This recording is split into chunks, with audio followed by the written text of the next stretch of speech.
ഈ എറണാകുളം ജില്ലയ്ക്കകത്ത്, നിങ്ങളത് കുറിച്ചിട്ടോ, ഈ എറണാകുളം ജില്ലയ്ക്കകത്ത് എന്തോ ഒരു ഫാക്ടറി പോലെ, അതിനകത്തുനിന്ന് ഞാൻ നോക്കുമ്പോൾ കറുത്ത കട്ടിയുള്ള പുക ഇങ്ങനെ ശക്തമായിട്ട് വമിക്കുന്നു.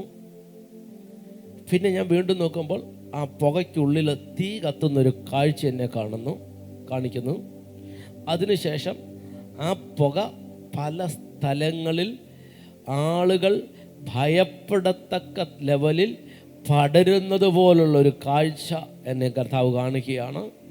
ഈ എറണാകുളം ജില്ലയ്ക്കകത്താണ് അത് സംഭവിക്കാൻ പോകുന്നത്. പത്രങ്ങളിൽ, TV മാധ്യമങ്ങളിൽ ആ പുക ഉയരുന്ന ഫോട്ടോ അച്ചടിച്ച് വരുന്ന എന്നെ കാണിക്കുന്ന കർത്താവ്. അതൊരു ചെറിയ നിസ്സാരമായ ഒരു കാര്യമല്ല. മണിക്കൂറുകൾ എടുത്ത് മാത്രമേ അത് അണയ്ക്കാൻ പറ്റുള്ളൂ. ദൈവജനം അതിനു വേണ്ടി ഇന്നോട്ട് പ്രാർത്ഥിച്ചു തുടങ്ങുക. അപകടങ്ങൾ മാറിപ്പോകണം. അവിടെ നിന്നുള്ള പേടിപ്പിക്കുന്ന ദൃശ്യങ്ങളാണ് കാണുന്നത്. കൊച്ചി നഗരത്തിൽ തൃക്കാക്കര നഗരസഭയിൽ വളരെ പ്രധാനപ്പെട്ട ജനവാസ മേഖലയിലാണ് വലിയ തീപിടുത്തം ഉണ്ടായത്.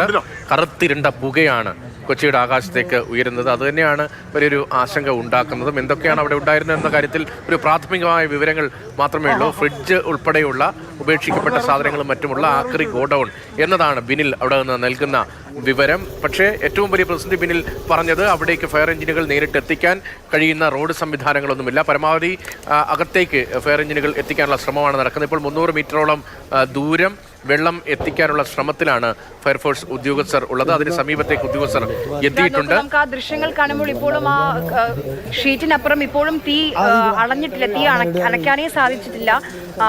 ഫയർഫോഴ്സിന്റെ 2 യൂണിറ്റ് എത്തിയിട്ട് പോലും ശ്രമങ്ങൾ അത് തുടങ്ങിയിട്ടുള്ളൂ എന്ന് മാത്രമേ നമുക്ക് പറയാൻ കഴിയുള്ളൂ. ആ ദൃശ്യങ്ങൾ ഒരുപക്ഷെ വളരെ അടുത്ത് നിന്ന് കാണുമ്പോൾ ആ ഷീറ്റിനപ്പുറത്ത് ഇപ്പോഴും തീ പിടുത്തമുണ്ട്. തീ ഉയർന്നു വരികയാണ് ഓരോ നിമിഷവും.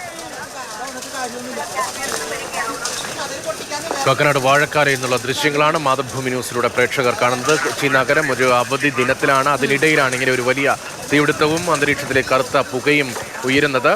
സമീപത്ത് നിരവധി വീടുകളുണ്ട്. ഒരു ഭാഗത്ത് ഒഴിഞ്ഞ പ്രദേശമാണ്. അവിടെ നിന്നുള്ള ദൃശ്യങ്ങളാണ് ഇപ്പോൾ നമ്മൾ കാണുന്നത്. മറുഭാഗത്ത് വലിയ കെട്ടിടങ്ങളും വീടുകളും എല്ലാം ഉണ്ട് എന്നതാണ് അവിടെ നിന്ന് ബിനിൽ നൽകുന്ന വിവരം. ബിനിൽ ഇപ്പോൾ ഫയർഫോഴ്സിലേക്ക് എത്തിക്കുകയാണ്. ഒരു പക്ഷേ നമ്മൾ ഇത്രയും നേരം കണ്ടുകൊണ്ടിരുന്നത് അത് ആ വീട് എത്ര അടുത്താണ് ആ വീട്, ആ വീടിന്റെ മതിലൊക്കെ നമുക്ക് കാണാം. ഇത് മറുഭാഗത്തു നിന്നുള്ള ദൃശ്യങ്ങളാണ് നമ്മളിപ്പോൾ കാണുന്നത്. വലിയ രീതിയിലുള്ളൊരു തീപിടുത്തമാണ് ഉണ്ടായിരിക്കുന്നത്. ഈ വാഴക്കാരെ വലിയ അപകടകരമായ സാഹചര്യമാണ് അവിടെ എന്നത്. ഇത് വലിയ സുരക്ഷാ പ്രശ്നമുള്ള ഒരു സ്ഥലമായി തന്നെ നമുക്ക് വേണമെങ്കിൽ പറയാം. കാര്യം ഇത്രയും വലിയൊരു ഗോഡൌൺ ഇവിടെ പ്രവർത്തിക്കുന്നു. പക്ഷേ ഫയർഫോഴ്സിന് ഇങ്ങോട്ടേക്ക് എത്തിച്ചേരാനുള്ള മതിയായ സംവിധാനങ്ങളില്ല എന്നതാണ് ഇവിടുത്തെ ഏറ്റവും വലിയ പ്രശ്നം. ഇപ്പോൾ നമുക്ക് കാണാം തീപിടുത്തത്തിൻ്റെ തീവ്രത നമുക്ക് കാണാം. വലിയ തോതിൽ തീ ആളുകയാണ്.